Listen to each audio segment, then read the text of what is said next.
Colligative properties के बारे में हम डिस्कस कर रहे थे, जिसमें हमने relative lowering of vapour pressure first colligative property को डिस्कस कर लिया था।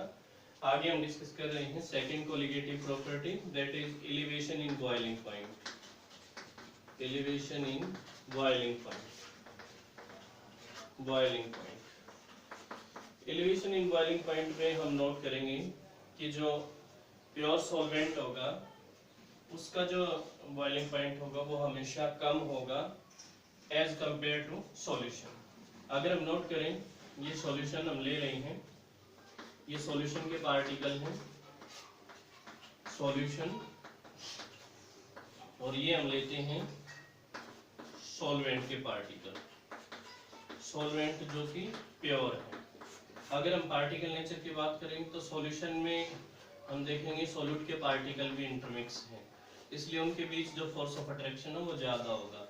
लेकिन अगर हम सॉल्वेंट की बात करें तो प्योर सॉल्वेंट में फोर्स ऑफ अट्रैक्शन कम होगा एज कंपेयर टू सॉल्यूशन। इसलिए जब हम टेम्परेचर प्रोवाइड करेंगे तो मैक्सिमम फोर्स ऑफ अट्रैक्शन होने की वजह से मैक्सिमम टेम्परेचर चाहिए for the boiling of liquid. हम इसमें लिखेंगे the boiling point of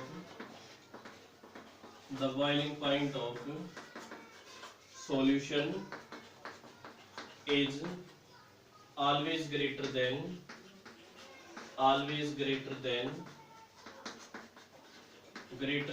pure solvent।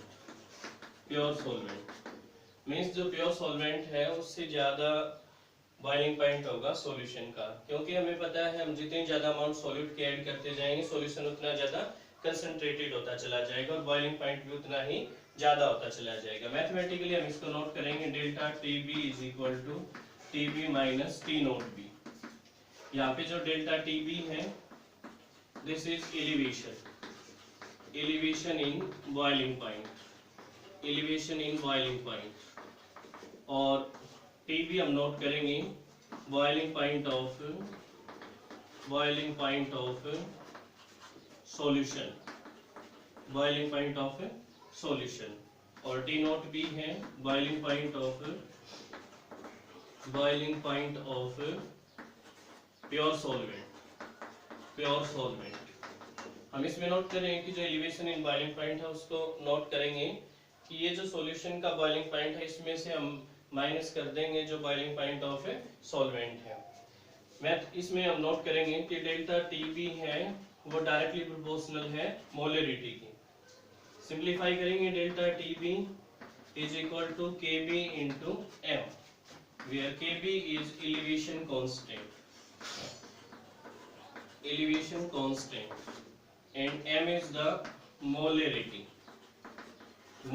Note करेंगे अभी आप।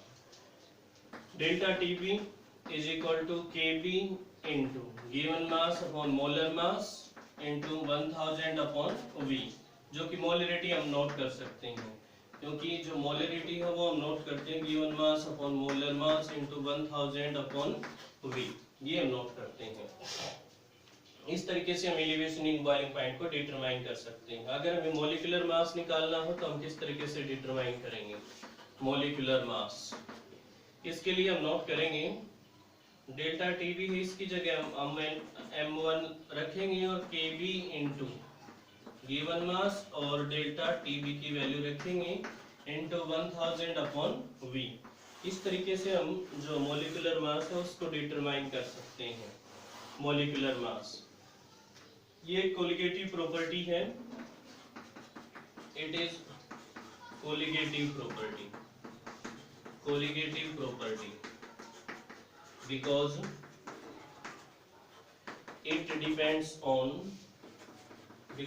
it depends on amount of solute। जो सोल्यूट की अमाउंट है उसी पे डिपेंड करती है, इस वजह से कोलिगेटिव प्रॉपर्टी है। कैसे? हमें पता है सॉल्यूशन जितना ज्यादा कंसंट्रेटेड होगा फोर्स ऑफ अट्रैक्शन उतना ज्यादा होगा, और जितना ज्यादा फोर्स ऑफ अट्रैक्शन होगा बॉइलिंग पॉइंट उतना ही ज्यादा होगा, मींस एलिवेशन हम उसमें उतनी ही ज्यादा नोट कर पाएंगे। और सॉल्यूशन कंसंट्रेटेड जितना ज्यादा होगा वो सोल्यूट की वजह से ही होगा, मींस जितना ज्यादा सोल्यूट हम ऐड करते जाएंगे सॉल्यूशन उतना ज्यादा कंसंट्रेटेड होता चला जाएगा। दैट मींस ये डिपेंड करता है अमाउंट ऑफ सोल्यूट पे, इसलिए ये एक कोलिगेटिव प्रॉपर्टी है। नेक्स्ट हम बात कर रहे हैं इसमें depression in freezing point. Next जो कोलिगेटिव प्रॉपर्टी है that is depression in freezing point. Depression in freezing point. Third, depression in freezing point. Depression in freezing point. Freezing point, इसमें जो फ्रीजिंग पॉइंट होगा वो प्योर सॉल्वेंट का ज्यादा होगा हमेशा। The freezing point of pure solvent is always greater than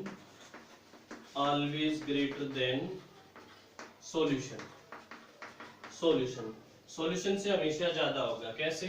हम note करते हैं कि ये तो सॉल्यूशन के पार्टिकल हैं जिनमें सॉल्यूट के पार्टिकल भी इंटरमिक्स हैं।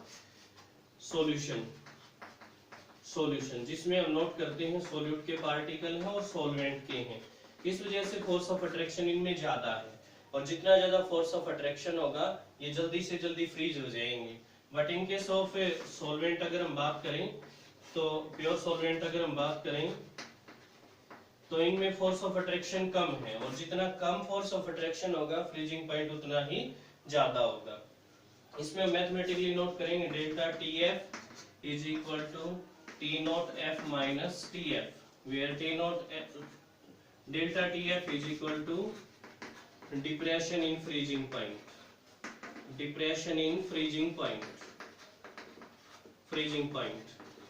और टी नॉट एफ क्या है इसमें? Freezing point of pure solvent, और टी एफ क्या है इसमें? Freezing point of solution. अगर मैथमेटिकली नोट करें तो delta T F directly proportional होता है मोलेलिटी की। यहाँ पे जो m है वो हम नोट करेंगे मोलेलिटी, और सिंप्लीफाई करेंगे तो delta T F is equal to K F into m. K F यहाँ पे है डिप्रेशन कांस्टेंट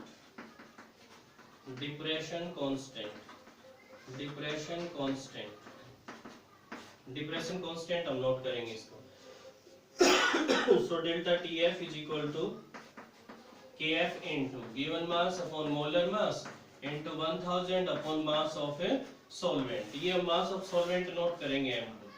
अगर हमें मोलिकुलर मास कैलकुलेट करना है तो किस तरीके से कैलकुलेट करेंगे?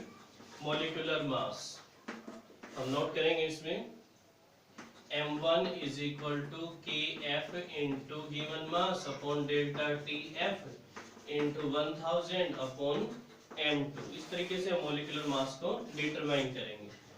ये भी एक कोलिगेटिव प्रॉपर्टी है। ये शो करने के लिए हम नोट करेंगे it is a colligative property because it depends on amount of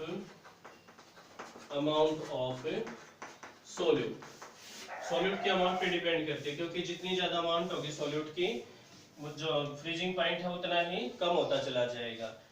इसलिए ये कोलिगेटिव प्रॉपर्टी क्योंकि अमाउंट ऑफ सॉल्यूट पे डिपेंड करती है। नंबर 4 हम आगे डिस्कस कर रहे हैं इसमें